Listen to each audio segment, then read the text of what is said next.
ស្វាគមន៍មកកាន់ចន្ទរា Academy ចាបងប្អូនទាំងអស់គ្នាថ្ងៃនេះយើងនឹងបន្តជួបគ្នាក្នុងវីដេអូមេរៀនទី2ចាគឺតួចែកនិងពហុគុណយើងដល់របៀបនៃការរកពហុគុណរួមម្ដងចាយើងបានចំនួនបឋមបាយជាផលគុណកតាបឋមតួចែកអស់ដល់ពហុគុណអូនណាចាអញ្ចឹងពហុគុណអញ្ចឹងសួរថាតើធ្វើម៉េចទៅដើម្បីរកពហុគុណរួមនៃ2ចំនួនឬក៏ច្រើនចំនួននឹង2ឬច្រើនចំនួនដើម្បីរកពហុគុណនឹងពហុគុណគឺប្រហែលវិធីគុណណាបើយើងរកវាតែមួយគឺយើងចាប់ផ្ដើមយកចំនួនហ្នឹងគុណនឹងគុណចំនួនពី1មកដល់ពេលពហុគុណពេលនេះគឺវារួមគ្នាអញ្ចឹងរូបរបស់រួមតមានម្ចាស់ពី2ឡើងអញ្ចឹងពហុគុណរួមគ្នានៃ2ឬច្រើនចំនួនចាហើយរួមហ្នឹងយើងយកអាតូចបំផុតយើងត្រូវដឹងថាហេតុអីបានជាពហុគុណហ្នឹងគេរកអារួមហើយយកអាតូចបំផុតអញ្ចឹងមិនក៏មិនយកអាធំបំផុតទៅអូនសាកគិតបន្តិចមើលចាដោយសារតែពហុគុណកាលណាពហុគុណគឺយើងធ្វើមកវិធីគុណហើយយើងគុណចំនួនចាប់ពី1មកហើយយើងដឹងហើយថាចំនួនរាប់អស់ហើយអូន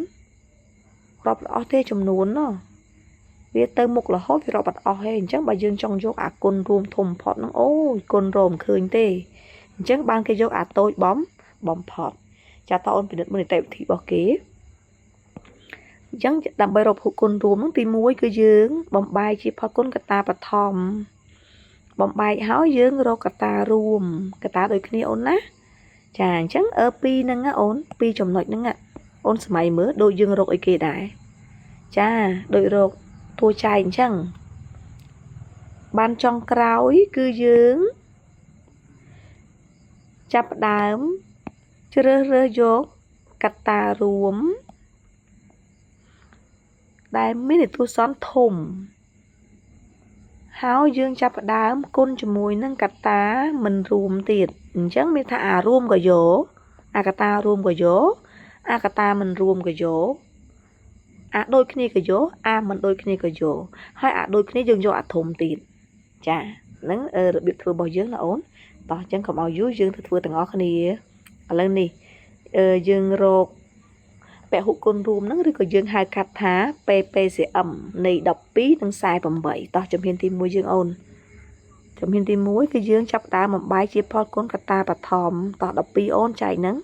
ចាចែកនឹង2យើងបាន6ចាអូនព្យាយាមគិតតជាមួយអ្នកគ្រូណាចាអញ្ចឹងចែករហូតដល់1តោះ48ម្ដង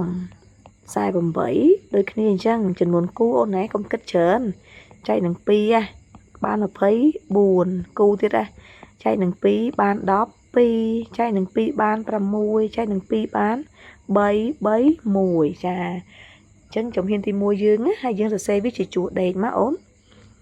អញ្ចឹង12យើងដាក់បានថាចា2ការ៉េគុណនឹង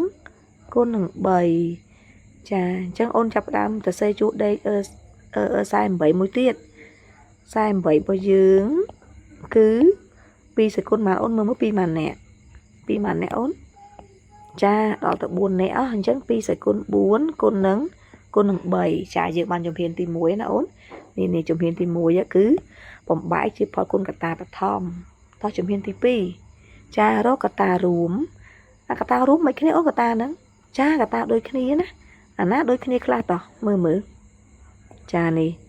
2សេគុណ4ជាមួយនឹង2សេគុណ2ហើយនឹង3នេះរួមគ្នាតោះបានជំហានទី2ដល់ជំហានទី3ជំហានទី3គឺយើងយកមិនគ្នាអូនជំហានទី3គឺយើងអារួមក៏យកអាមិនរួមក៏យកតែពេលនេះយើងមានតែអារួមទេអូនមើលនេះយើងអាកតារួមក៏យកអាកតាមិនរួមក៏យកដែរហើយអារួមហ្នឹងយកអាធំណាអូនគុណចូលគ្នាទាំងអស់ឥឡូវយើងមើលយើងគឺមានតែអារួមអត់មានអត់រួមទេឥឡូវរួមយើងយកអាណា2សេគុណ2និង2សេគុណ4អាណាធំជាងគេអូខេ2សេគុណ4ចាហើយយើងគុណជាមួយនឹង3វាស្មើគ្នាយកមួយណាក៏បានដែរដល់គុណមក2សេគុណ4យើងបានដែរអូន2សេគុណ4មានថា2 4នាក់អូនណាអត់មានមកច្រឡំ2គុណនឹង4និយាយគ្នាឲ្យហើយគឺ2 4នាក់ chẳng pi đón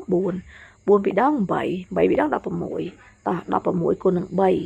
16គុណនឹង3 6 3ដង18តាទុក1គឺ18សេលេខ6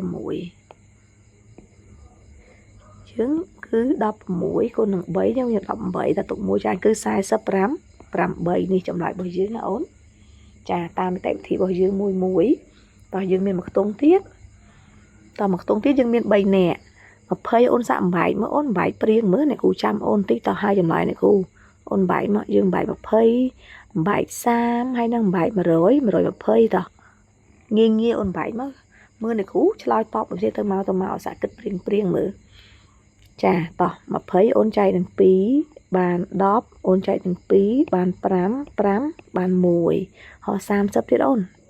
ចាតោះចែកនឹង2បានទេចាអត់ទេ3តោះ5 1ហោះ120ម្ដងអូនបានដែរចាកុំគិតច្រើនឲ្យតែគូយើងនឹងចែក2ឲ្យតែ0 2 4 8ចង់ចំនួនគូចាតោះសូត្រឡើងចា15ចែកនឹងបានទៀតសុំទោសយើងចែកនឹង3ទេយើងចែកតាមលំដាប់3មិនដៃបានទៅ5ចា5 1តោះជួដេក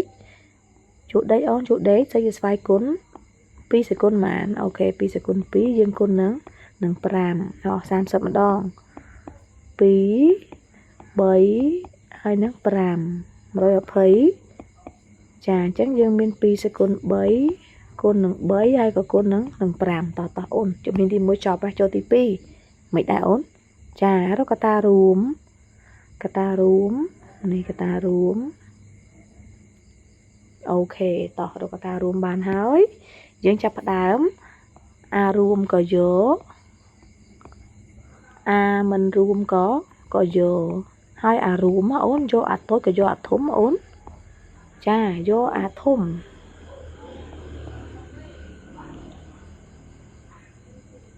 តោះយើងចាប់ផ្ដើម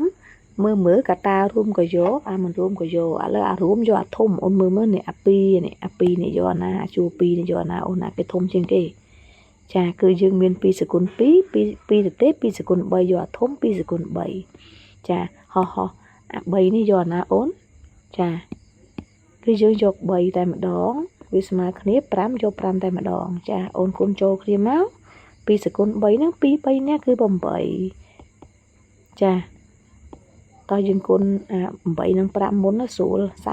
40គុណនឹង3គឺ120ចាអញ្ចឹងមានន័យថាពហុគុណរួមរបស់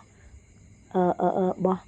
ខ្ទង់ទី2របស់យើង20 30និង120ហ្នឹងគឺស្មើនឹង120